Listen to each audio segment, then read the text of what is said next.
നമ്മളെ അവസ്ഥ എന്താ? നമ്മളൊരാളുടെ മരണ വാർത്ത കേട്ടിട്ട് പറയും നല്ല മരണമാണ്. എന്തേ കാരണം? 2 കപ്പ് വെള്ളം കുടിച്ചിട്ടാണ് മരിച്ചത്, നല്ല മരണമായി. ചിലർ പറയും ഓ എല്ലാം കഴിഞ്ഞ് രാവിലെ ചായയൊക്കെ കുടിച്ച് വെറുതെ ഇങ്ങനെ ഇരിക്കുമ്പോൾ വീട്ടിലിരുന്നിട്ടാണ് മരിച്ചത്, നല്ല മരണം.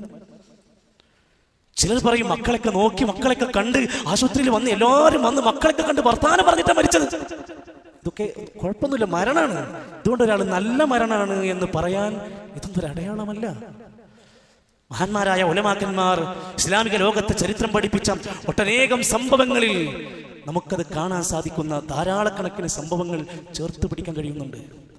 സഹോദരങ്ങളെ ആലോചിച്ച് നോക്കുക, നമ്മളൊക്കെ ഒരാളുടെ മരണം കഴിഞ്ഞ് അയാളെ കൊണ്ടുപോയി കബറടക്കി കഴിഞ്ഞ് നമ്മൾ ചിന്തിക്കുന്നറിയോ, ഇനി അയാളുടെ മക്കളൊക്കെ എങ്ങനെ ജീവിക്കാം, ഇനിയിപ്പോൾ അയാളെ ഭാര്യൻ്റെ അവസ്ഥ എന്താ, ആ വീടിന്റെ പണിയാണെങ്കിൽ കഴിഞ്ഞിട്ടില്ല. നമ്മൾ എപ്പോഴും ചിന്തിക്കുന്നത് അദ്ദേഹത്തിന്റെ കുടുംബത്തെക്കുറിച്ചാണ്. മരണപ്പെട്ട ഖബറിലേക്ക് ഇറക്കി വെച്ച മനുഷ്യനെ കുറിച്ച് നമ്മൾ എപ്പോഴെങ്കിലും ചിന്തിച്ചോ? ഒരിക്കൽ നബി സല്ലല്ലാഹു അലൈഹി വസല്ലം തങ്ങൾ ബനു നജ്ജാർ ഗോത്രത്തിന്റെ ഖബർസ്ഥാനിന്റെ അരികിലൂടെ ഇങ്ങനെ നടന്നു പോവാം. അപ്പോൾ ചുരുങ്ങിയത് ആ ഭാഗത്തൊരു 5 or 6 ഖബറുണ്ട്.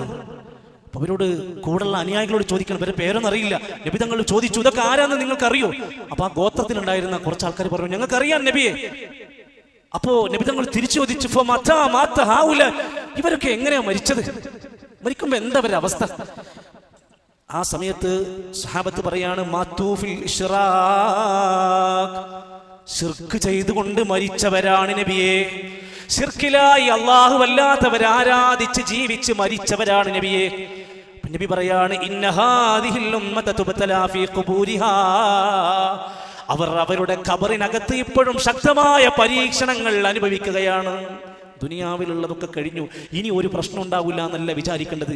അത്തരം കാര്യങ്ങൾ ചെയ്തു പോയവരൊക്കെ ഖബറിനകത്തും കഠിനമായ ശിക്ഷകളും പരീക്ഷണങ്ങളും അനുഭവിക്കുകയാണ്. അവിടെ നമ്മൾ ചിന്തിക്കാനുണ്ട്.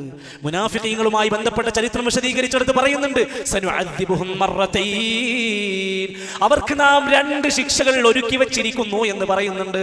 അതിൽ ഒന്ന് ബർസഖിലാണ്, മറ്റൊന്ന് പരലോകത്താണ്. അങ്ങനെ ചില ആൾക്കാരെ പറ്റി പറയുന്നുണ്ട്.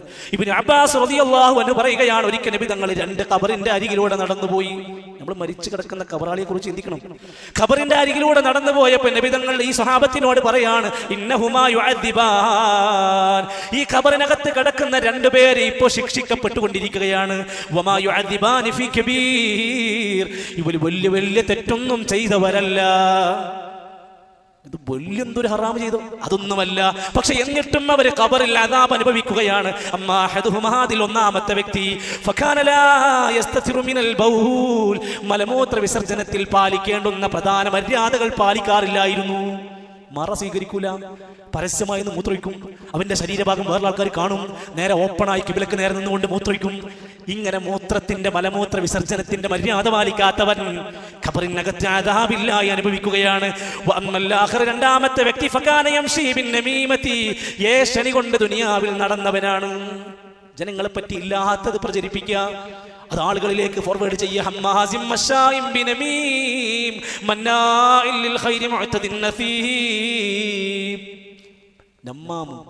ഏഷണിക്കാരൻ തമാശ പറയുമ്പോ അല്ലെങ്കിൽ ചിരിപ്പിക്കാൻ വേണ്ടി പറയുമ്പോ ഏഷണി പറഞ്ഞു നടക്കുന്നവനെ നിന്നെ വിടാൻ കഴിയില്ല, നിന്നെ ഖബറിലും നിന്നെ പിടികൂടിക്കൊണ്ടിരിക്കും.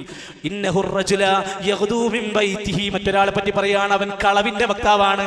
കളവ് പറയുന്ന പ്രവർത്തിക്കുന്ന വ്യക്തി ഖബറിനകത്ത് ശിക്ഷിക്കപ്പെടുകയാണ്. ഇന്നഹുർ റജുൽ, അവൻ യഗ്ദൂ മിൻ ബൈതിഹി, അവന്റെ വീട്ടിൽ നിന്ന് രാവിലെ അങ്ങ് ഇറങ്ങും. ഫയക്ദിബുൽ കദിബ, എന്നിട്ട് ജനങ്ങളോട് മുഴുവൻ ഓരോ കളവ് പറഞ്ഞുകൊണ്ടിരിക്കും. അത് രാഷ്ട്രീയമാകാം, കായികമാകാം, വിനോദമാകാം, മതപരമാകാം, സംഘടനയാകാം, പ്രാസ്ഥാനികമാകാം. ഒരു വ്യക്തി അയാൾ കളവ് പറഞ്ഞിങ്ങനെ നടക്കുകയാണ്. ആ മനുഷ്യനെ കുറിച്ച് പറയാണ്,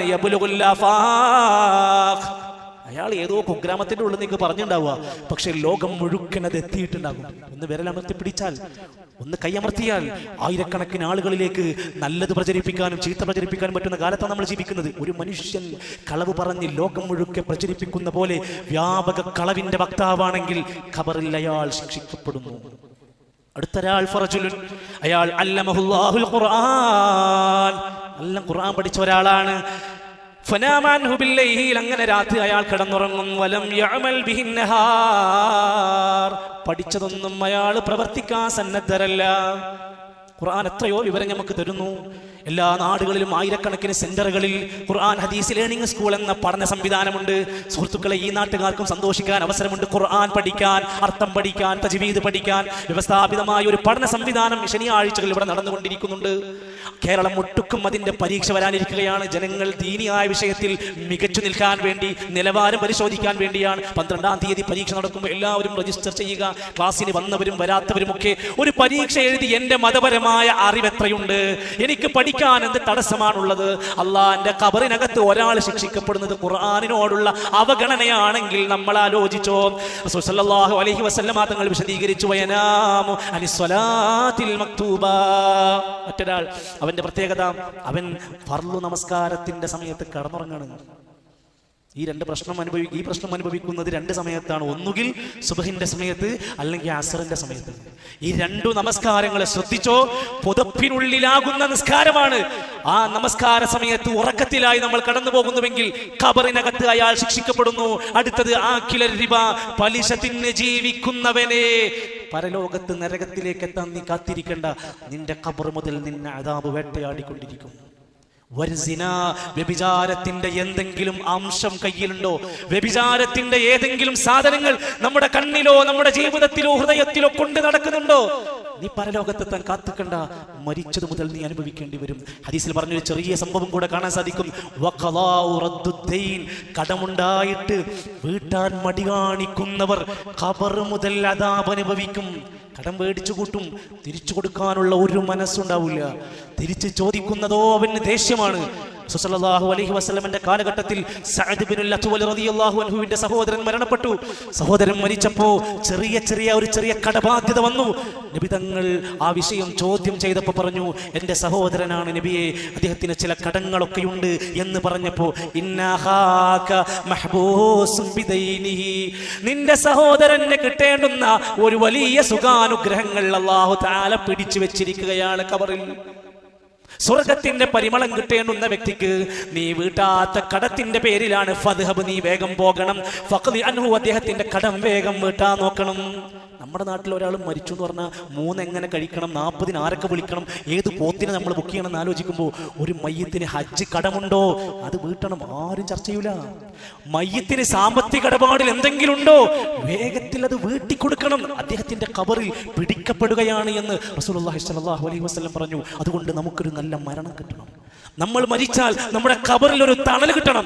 നമ്മൾ മരിച്ചാൽ ബർസഖിന്റെ നാൾ വരെ നമുക്ക് സുഖത്തിന്റെ സുഗന്ധങ്ങൾ കിട്ടണമെങ്കിൽ നല്ല ഒരു ജീവിത വിശുദ്ധി നമ്മുടെ ജീവിതത്തിന്റെ എല്ലാ തലങ്ങളിലും കടന്നു വരണം. അല്ലാഹു നമ്മെ എല്ലാം അത്തരത്തിലുള്ള നല്ലവരായ ആളുകളുടെ മരണവും ഈമാനികമായ ചൈതന്യവും പരലോകത്തെ വിജയവും നമുക്കെല്ലാം നൽകി അനുഗ്രഹിക്കുമാറാകട്ടെ.